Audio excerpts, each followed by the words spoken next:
So, hi everyone, and welcome again to the Healthcast podcast. We, a group of doctors from AIMS New Delhi, have started this initiative जिससे कि health के बारे में हम लोगों के बीच एक ऑथेंटिक सोर्स ऑफ इंफॉर्मेशन ला सके। हम सब ये जानते हैं कि जब भी हम हमारी बीमारी के बारे में गूगल करते हैं, तो गूगल हमें बहुत ऐसी इंफॉर्मेशन भी दे देता है जिससे कि हमें स्ट्रेस हो जाता है और हम मिसगाइड भी हो जाते हैं। And this is why we have started this initiative, जहाँ पे हम हेल्थ टॉपिक्स पे एक्सपर्ट डॉक्टर्स के साथ में चर्चा करेंगे एकदम सरल भाषा में। तो आज हम एक ऐसे टॉपिक पे बात करेंगे जो काफी लोगों से कंसर्न रहता है, और वह है इनफर्टिलिटी यानी कि बांझपन। हमारे इंडियन सोसाइटी में एक कपल के लिए अपना खुद का बच्चा होना एक बहुत ही एसेंशियल नीड माना जाता है। किसी वजह से अगर किसी कपल को अपना खुद का बच्चा नहीं हो पाता है, तो वो काफी सोशल स्ट्रेस में आ जाता है। इसीलिए हमें हमारी फर्टिलिटी के बारे में थोड़ा सा जनरल नॉलेज होना चाहिए, जिससे कि हमें पता लग सके कि हमें कब हमारे डॉक्टर को कंसल्ट करना चाहिए।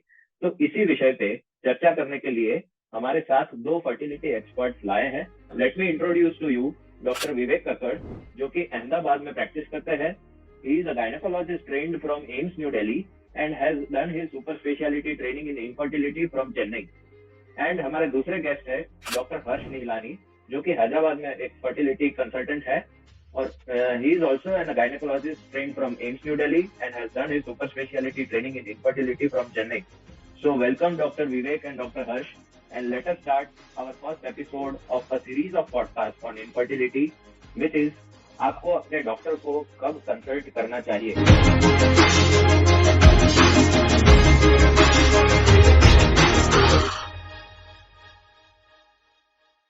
तो मेरा पहला क्वेश्चन डॉक्टर विवेक कक्कड़ से है।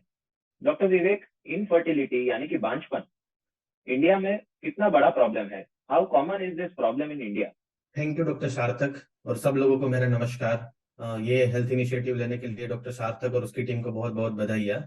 तो हम अपने क्वेश्चंस पे आते हैं कि इनफर्टिलिटी का प्रॉब्लम कितना प्रिवेलेंट है और कितना व्यापक है। तो हम देखा जाए तो इंडिया की पॉपुलेशन है 140 करोड़।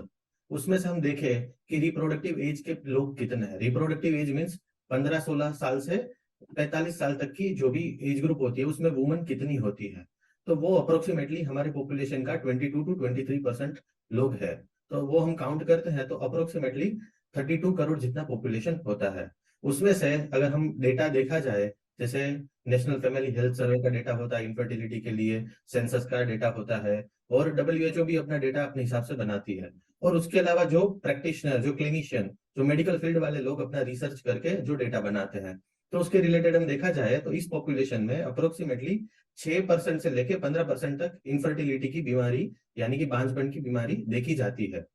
ये एक्चुअली बीमारी है, ऐसा नहीं है। जब लोग ऐसे मानते हैं कि ये कोई बीमारी नहीं है, ये तो सबको ही होता है, बट जिसको नहीं होता है उसकी बीमारी है। जैसे हम डायबिटीज का इलाज करने के लिए डॉक्टर के पास जाते हैं, हाइपरटेंशन बीपी का इलाज करने के लिए डॉक्टर के पास जाते हैं, वैसे ही जो बांझपन भी एक बीमारी है, उसके इलाज के लिए भी डॉक्टर के पास जाना चाहिए और लोगों को बताना चाहिए कि हमें इलाज के लिए जरूरत है।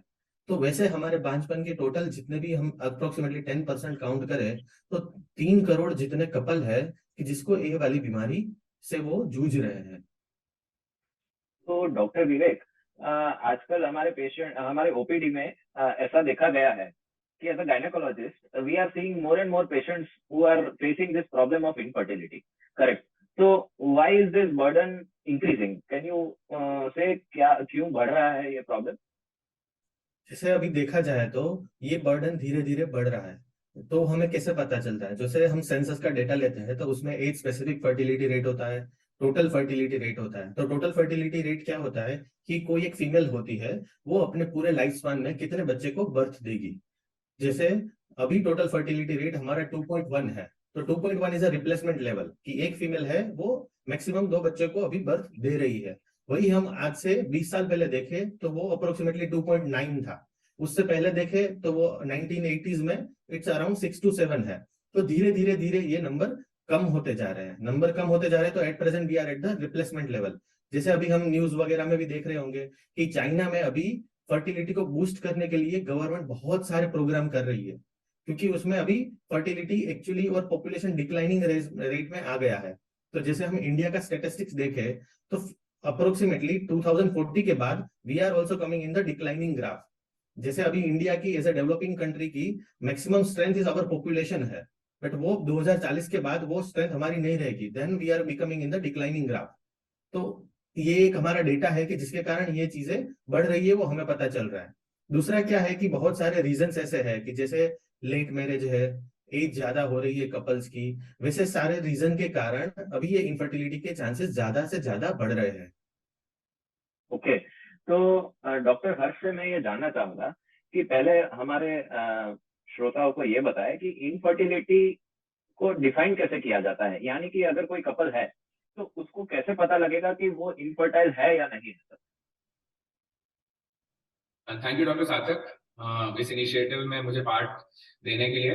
एंड जैसा कि आपने पूछा कि कपल को हम कब बोलेंगे कि वो इनफर्टाइल है, तो जो वर्ल्ड हेल्थ ऑर्गेनाइजेशन कहती है उसमें ये है कि अगर कोई कपल जो ये जानते हैं कि हमें पीरियड्स के टाइम पे किस टाइम पे साथ रहना है, और वो एट अ स्ट्रेच 1 साल तक अगर अनप्रोटेक्टेड वे में ट्राई करते हैं और वो अनसक्सेसफुल होते हैं 1 साल के बाद, तो हम उन्हें इनफर्टाइल कपल बोलते हैं। बट ओके, ये let me just interrupt you for a minute. हमारे व्यूअर्स के लिए what do you mean by unprotected? Unprotected का मतलब ये है कि वो किसी भी तरीके का कॉन्ट्रासेप्टिव मेथड यूज नहीं कर रहे हैं, या है वो यानी कि कॉन्डम्स हो। यस, तो कॉन्डम्स भी अगर वो नहीं यूज करते हैं या कोई दवाई भी ऐसी नहीं लेते हैं जिससे कि बच्चा नहीं रुके। जी जी, ओके, तो ये एक ब्रॉड डेफिनेशन है कि अगर हम 1 साल तक किसी कपल को देखें जो नहीं ट्राई कर पा रहे हैं, तो उनको हम इनफर्टाइल बोलते हैं। लेकिन काफी कंडीशंस ऐसे होती है जब हमारे पास 1 साल तक का वेट करने का टाइम नहीं होता है।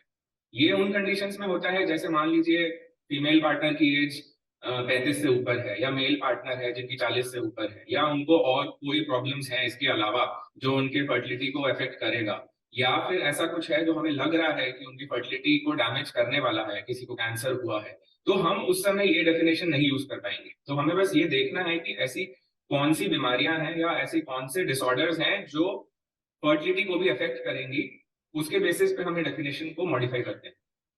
अच्छा, यानी कि अगर कोई नॉर्मल कपल है जिसको कि कोई भी बीमारी नहीं है, वो 30-35 साल के बीच में या 25 से 35 साल के बीच में उनकी शादी हो गई है और वो बच्चा प्लान कर रहे हैं, और वो 1 ईयर तक रेगुलरली हर महीने अनप्रोटेक्टेड इंटरकोर्स करते हैं और फिर भी उनको बच्चा नहीं होता है, तो वो मान सकते हैं कि उनको इनफर्टिलिटी है। लेकिन अगर कोई भी प्रकार की किसी को बीमारी हो, जैसे कि अंडाशय में या गर्भाशय में कुछ प्रॉब्लम हो, या कोई कपल की एज ज्यादा हो, या उनको मेंसिस उनका मासिक ठीक से नहीं आता है, तो उनको डॉक्टर हर्ष उनको कितना वेट करना चाहिए, उनको डॉक्टर के पास कब जाना चाहिए? ये कंडीशन डिपेंड करेगी कि सिवियरिटी कितनी है, बट एट एन एवरेज 6 महीने से ज्यादा वेट नहीं करना चाहिए। 6 महीने के अंदर अगर वो सक्सेसफुल नहीं होते हैं तो उन्हें डॉक्टर के पास जाना चाहिए, बिकॉज आज की डेट में ये देखा जा रहा है कि अगर किसी कपल को इनफर्टिलिटी है तो कोई ना कोई कारण होगा जो हमें दिख रहा है या नहीं दिख रहा है। तो दी डायग्नोसिस ऑफ इनफर्टिलिटी हमारे लिए एक अपॉर्चुनिटी बन गया है कि हम दोनों कपल को इवेल्युएट करें और स्क्रीन करें, बिकॉज आज की डेट में prevention is better than cure. So infertility का डायग्नोसिस इटसेल्फ हमें बहुत अपॉर्चुनिटीज देता है कि हम कपल को पूरी तरीके से इवेल्युएट कर पाए, और ऐसे क्या क्या कारण हैं जिनके कारण वो इनफर्टाइल हैं वो हमें पता चल जाए। तो वो एक अप्रोच हमें पता चल जाती है। तो हम कारण पे आते हैं। डॉक्टर हर्ष, इनफर्टिलिटी के कॉमन अगर हम कैटेगरीज में डिवाइड करें, तो किस कैटेगरीज में हम कारण को डिवाइड कर सकते हैं और कितने कारण हो सकते हैं इनफर्टिलिटी के? अगर आप ब्रॉडली देखें तो कारण वो हो सकते हैं जो फीमेल पार्टनर के कारण लगभग 30% खाली फीमेल फैक्टर अगर रिस्पॉन्सिबल है, 30% खाली मेल फैक्टर रिस्पॉन्सिबल है, और कुछ ऐसे होते हैं जिनमें मेल और फीमेल पार्टनर्स दोनों रिस्पॉन्सिबल होते हैं इनफर्टिलिटी के लिए, और कुछ ऐसे होते हैं जिनमें हमें सारे टेस्ट करके ये भी नहीं पता चल पाते कि कारण क्या है, जिनको हम अनएक्सप्लेन्ड कहते हैं। तो अगर हम देखें तो मेल पार्टनर और फीमेल पार्टनर इक्वली रिस्पॉन्सिबल है उनमें जो भी डिसऑर्डर्स होंगे जिसके कारण इनफर्टिलिटी होगी। तो So अगर this is हम a very important point. This is a very important point that Dr. Harsh has highlighted कि हमारी सोसाइटी में अक्सर फीमेल्स को स्टिग्मेटाइज किया जाता है बांझपन के लिए। स्पेशली अगर हम विलेजेस में देखें तो ये माना जाता है कि फीमेल्स का ही दोष होता है कि उनको बच्चा नहीं हो रहा है, and probably that is also reason कि मेल्स अपना इवेल्युएशन ही नहीं कराता है। जी एंड कई बार इसलिए कंसीव नहीं होते हैं। जी तो 30% फीमेल पार्टनर में है, उतना ही चांस मेल में भी हो सकता है, और 30% इतना चांस होता है कि दोनों में प्रॉब्लम है। यस। ओके। ओके। और इनके बड़े बड़े तौर पे क्या क्या कारण है कि फीमेल को इनफर्टिलिटी हो रही है या मेल को इनफर्टिलिटी हो रही है?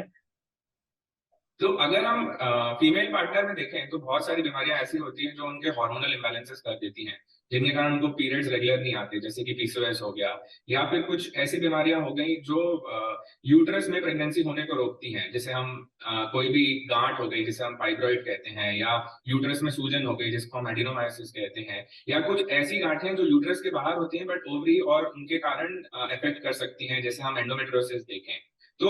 और उसके अलावा कुछ ऐसे फैक्टर्स होते हैं जैसे कि इन्फेक्शन हो गए जो मेल फीमेल में कॉमन है, कुछ ऐसे इन्फेक्शन हैं जिनके कारण फीमेल पार्टनर के ट्यूब्स इफेक्ट हो सकते हैं, जो एक कॉज फॉर इनफर्टिलिटी हो सकता है।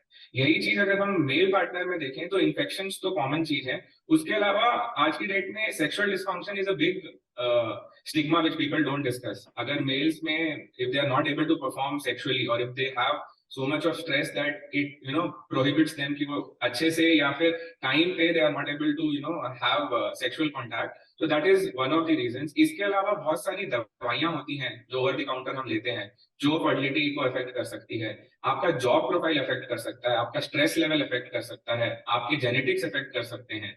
तो बहुत सारे कारण ऐसे हैं जो फैमिलीज में रन करते हैं जिसके कारण भी इनफर्टिलिटी हो सकती है। तो तो डॉक्टर छोटा मोटी विवेक, एक मेल में जो इनफर्टिलिटी के कॉजेज रहते हैं वो भी काफी कॉमन है, जैसे कि डॉक्टर हर्ष ने बताया कि they are as common as 30%। तो मेल में क्या कारण होता है, वो किस टेस्ट से पता लगता है? ये बहुत ही अच्छा क्वेश्चन है। और पहले तो मुझे मुझे सब मेल्स को बोलना चाहिए, और जो भी फीमेल्स देख रही है वीडियोस, उसके अपने हस्बैंड को भी बोलना चाहिए कि ये फीमेल का और मेल का दोनों की बीमारी है, एक्चुअली कपल की बीमारी है। तो मेल को हम भी कैसे चेक करेंगे? तो मेल को चेक करने के लिए टेस्ट होता है, उसको बोलते हैं सीमेन एनालिसिस, या उसको बोल सकते हैं हम वीर्य की जांच। तो उसके बहुत सारे रीजन होते हैं कि वीर्य में कभी कभार कीटाणु कम होते हैं, जिसको हम बोलते हैं ओलिगोजुस्पर्मिया, यानी स्पर्म काउंट कम होना। कभी कभार स्पर्म काउंट अच्छे होते हैं बट उसकी मोटिलिटी कम होती है, तो उसको एस्थेनोस्पर्मिया बोलते हैं। कभी कभार उसकी मॉर्फोलॉजी ठीक नहीं होती है, जो दिखते हैं बट वो ठीक से नहीं होते हैं। तो ऐसे सारे रीजंस क्यों होते हैं? तो मेनली मेल में प्रॉब्लम रहता है लाइफस्टाइल फैक्टर के कारण। जैसे हम आजकल देख रहे हैं कि लोग बहुत सारे टोबैको ले रहे हैं, आइदर वो च्यू कर रहे हैं या फिर स्मोक कर रहे हैं। तो टोबैको के कारण जो स्पर्म की मॉर्फोलॉजी और मोटिलिटी में बहुत ज्यादा अफेक्ट होता है, और फर्टिलिटी काफी कम हो सकती है। तो ये सब चीजें मेल को अवॉइड करनी चाहिए। उसके अलावा दूसरा इंपॉर्टेंट लाइफस्टाइल फैक्टर रीजन है ओबेसिटी। जैसे ज्यादा वेट बढ़ता है तो स्पर्म के काउंट कम हो जाते हैं। स्पर्म के काउंट कम हो जाते हैं तो फर्टिलिटी के चांसेस और भी कम होते हैं। ये दोनों चीजें इजीली मॉडिफाइबल है। जैसे कि हम टोबैको का व्यसन करना छोड़ सकते हैं इजीली, वैसे ही हम अपना वेट कम कर सकते हैं। Y healthy lifestyle. फीमेल में भी सेम ऐसा है कि ओबेसिटी के कारण इनफर्टिलिटी के फैक्टर काफी बढ़ सकते हैं। उसके अलावा मेल के अंदर कभी कभार कीटाणु जीरो होते हैं, जिसको हम एजोस्पर्मिया बोलते हैं, वो भी काफी कॉमन है। जैसे approximately 1% of total male population are azoospermic, और like approximately 10% of infertile male are azoospermic. तो ये काफी बड़ा नंबर है कि स्पर्म काउंट बिल्कुल जीरो होते हैं। तो उसका कॉमनेस्ट रीजन होता है कि जेनेटिक। जैसे हम बोलते हैं कि जो रंग सूत्र में प्रॉब्लम रहता है, तो उसको बोलते हैं क्लाइनफेल्टर सिंड्रोम, या फिर जेनेटिक प्रॉब्लम होता है, उसके कारण ये वाली बीमारी एजोस्पर्मिया जैसी बीमारी हो सकती है। कभी कभार क्या होता है कि स्पर्म तो अच्छे से बनते हैं बट वो बाहर नहीं आ सकते, तो उसको हमारी लैंग्वेज में हम बोलते हैं ऑब्स्ट्रक्टिव एजोस्पर्मिया, या फिर कहीं पे नली ब्लॉक है। जैसे फीमेल में दोनों ट्यूब ब्लॉक रहती है, वैसे ही मेल में इधर कोई भी रास्ते में बीच में ब्लॉक आ जाता है, तो उसके कारण स्पर्म काउंट नहीं आते, तो उसको बोलते हैं ऑब्स्ट्रक्टिव एजोस्पर्मिया। तो ये तो हो गई बातें कॉजेज के बारे में। डॉक्टर विवेक ने काफी अच्छे से बताया है मेल के कॉजेज के बारे में। हम डेफिनेटली कॉजेज के बारे में या कारणों के बारे में डिटेल में फ्यूचर में बहुत सारे पॉडकास्ट लाने वाले हैं। लेकिन एक अगर हम बिल्कुल बेसिक सी बात करें डॉक्टर हर्ष, तो एक बच्चा होने के लिए what has to be right, क्या क्या सही होना चाहिए, ये भी जानना बहुत जरूरी है। यानी कि जैसे आप थोड़ा सा हमें साइंस बताइए कि बीज बनता है, स्त्री बीज, मतलब कि ओव्यूलेशन क्या होता है, एग कब डेवलप होता है, कब वो रिलीज होता है, कौन से दिन, और कब इंटरकोर्स करना चाहिए। इसके बारे में हमको जानकारी दें। ये भी काफी अच्छा क्वेश्चन है, बिकॉज लोग ये चीज को काफी इग्नोर करते हैं। हम समझते हैं कि लोगों को इसके बारे में पता है, पर बहुतों को इसके बारे में पता नहीं होता। तो आप एक नॉर्मल प्रोसेस देखें तो फीमेल का कॉन्ट्रीब्यूटरी फैक्टर होता है एग। अगर एक फीमेल जो कि जिसको हर महीना सेम टाइम पे पीरियड्स आता है, तो उसके साइकिल के बीच में एक एग निकलता है। तो उसके आसपास अगर वो सेक्सुअल कांटेक्ट में रहते हैं तो उस समय प्रेगनेंसी होने के चांसेस सबसे ज्यादा रहते हैं, प्रोवाइडेड जो मेल पार्टनर है उसका स्पर्म एनालिसिस या सीमेन एनालिसिस नॉर्मल है। तो बहुत सारे फीमेल्स को यही नहीं पता होता कि फर्टाइल पीरियड या फिर पीरियड का वो टाइम जबकि मैक्सिमम चांसेस रहते हैं प्रेगनेंसी होने के, वो क्या होता है। तो उसको पता करने के काफी कारण होते हैं। अगर पीरियड्स रेगुलर है किसी भी फीमेल पार्टनर के, तो यूजुअली जो पीरियड्स के 10वें से 20वें दिन का टाइम होता है वो मैक्सिमम फर्टिलिटी पोटेंशियल होता है जब उन्हें साथ में रहना है। कुछ फीमेल्स ऐसे होते हैं जो अच्छे से पढ़े लिखे होते हैं, उन लोग काफी तक ये यूज करते हैं जिनको हम कहते हैं यूरिनरी एलएच किट, जिससे वो ये पता कर पाते हैं कि उनका ओव्यूलेशन पीरियड कब होने वाला है। तो उसके बेसिस पे वो अपने सेक्सुअल कॉन्टैक्ट को टाइम कर सकते हैं कि हाँ, जब वो किट में पॉजिटिव रिपोर्ट आ रही है उसके हिसाब से उनको कॉन्टैक्ट में रहना है। इसके अलावा सर्वाइकल म्यूकस में भी कुछ चेंजेस होते हैं जो ये पॉइंट करते हैं कि ये काफी फर्टाइल पीरियड होगा, उसमें चेंजेस अगर होते हैं। तो ये सब देखना और समझना काफी आसान नहीं होता, ओवर द टाइम एक्सपीरियंस से पता चलता है। तो ये उन्हें over the period of some month समझ आता है कि किस टाइम के साथ रहने से हमारा फर्टिलिटी पोटेंशियल ज्यादा है। ओके, तो कई बार हमारे पास ऐसे पेशेंट्स भी आते हैं कि शादी हुई है, वो बच्चे का प्लानिंग कर रहे हैं और 2-3 महीना उन्होंने प्लानिंग किया है, ऐसे ही किया है जैसे आपने समझाया है, लेकिन काफी एंजाइटी के साथ आता है कि डॉक्टर हमने तो काफी 2 महीने से या 3 महीने से हम प्लानिंग कर रहे हैं लेकिन अभी तक बच्चा नहीं रह रहा है, तो आप हमें प्लीज हेल्प करो। और उनका इवैल्यूएशन अगर हम कराते हैं तो सब कुछ नॉर्मल आता है, कुछ प्रॉब्लम नहीं होता है। तो मैं ये जानना चाहता हूँ अपने व्यूअर्स के लिए कि कोई भी नॉर्मल कपल के लिए 1 मंथ में अगर वो फर्टाइल विंडो, मतलब कि जब भी ओव्यूलेशन हो रहा है उसके आसपास संबंध रखते हैं, तो कितना चांस होता है प्रेगनेंसी होने का, और 1 साल में ये कितना चांस हो जाता है? अगर आप डॉक्टर हर्ष। नॉर्मली देखें अगर आप नॉर्मली देखें कि अगर फीमेल के पीरियड्स रेगुलर हैं, उन्हें पता है कब साथ में रहना है, मेल पार्टनर अगर नॉर्मल है, तो एक साइकिल में जिसमें वो अनप्रोटेक्टेड मैनर में टाई कर रहे हैं उसमें लगभग 6 से 8% चांस रहता है। तो इसी चीज को ये 6 से 8% पर साइकिल है। तो आप एक साल के एंड तक देखें तो लगभग 80% जो कपल्स रहते हैं उनकी चांसेस रहते हैं कंसीव करने के। और इसी टाइम फ्रेम को अगर आप 2 साल कर देंगे तो 95% कपल्स जो होते हैं वो प्रेगनेंसी अचीव कर सकते हैं। तो ये आज की डेट में काफी ज्यादा सोसाइटल प्रेशर हो गया है। सोसाइटल प्रेशर हो गया है, फैमिली प्रेशर हो गया है, पीयर प्रेशर हो गया है, जिसके कारण उनको ऐसा लगता है कि हाँ, शादी हुई और 2-3 महीने में हमें सक्सेसफुल रिजल्ट मिलना चाहिए। बट ऐसा नहीं होता है, क्योंकि आप पर साइकिल सक्सेस रेट देखेंगे तो वो इतना नहीं है, लेकिन over a period of 1 year वो उतना होता है। तो इसलिए अगर आप डेफिनेशन भी देखें इनफर्टिलिटी की तो वैसी बनाई गई है कि अगर हम 1 साल तक ट्राई कर रहे हैं और नहीं हो पाता है तब हम उन्हें इवेल्युएशन के लिए एडवाइस करें या भेजें।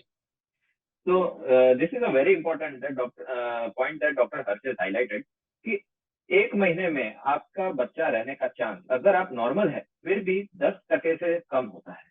उसका मतलब ये है कि 90% of the couples who are trying for the first time are not going to be pregnant. तो this should not be a cause of anxiety. ये लोगों को इतना स्ट्रेस नहीं होना चाहिए। कई बार हमारे पास पेशेंट्स आते हैं तो हम बोलते हैं कि आप वेकेशन पे चले जाइए, और वेकेशन पे एकदम स्ट्रेस फ्री रहते हैं और वो प्रेग्नेंट होके आ जाते हैं। तो मैं ये डॉक्टर मुझे विवेक से लगता है जानना कि चाहूंगा डॉक्टर विवेक से मैं जानना चाहूंगा कि what are the natural ways of boosting fertility? okay, it's a really a very important question. So what are the natural ways to increase the fertility? So पहले डॉक्टर हर्ष ने जैसे मेंशन किया कि you should know the what is the exact timing. Okay, so मैं like इसे simple word में अगर define करूं तो अगर 30 डेज की साइकिल है तो first 10 days last 10 days you remove, in between 10 days you can have intercourse, तो वो आपके लिए फर्टाइल पीरियड है। तो ये चीज तो हमारे लिए नॉर्मल हुई। उसके साथ साथ हमें क्या क्या करना चाहिए, जैसे हमारी डेली रूटीन में हमें वी नीड प्रॉपर डाइट। जैसे डाइट में हमें हर कोई चीज मिले, हमारे लिए इंपॉर्टेंट चीजें होती है proteins, micronutrients and the vitamin.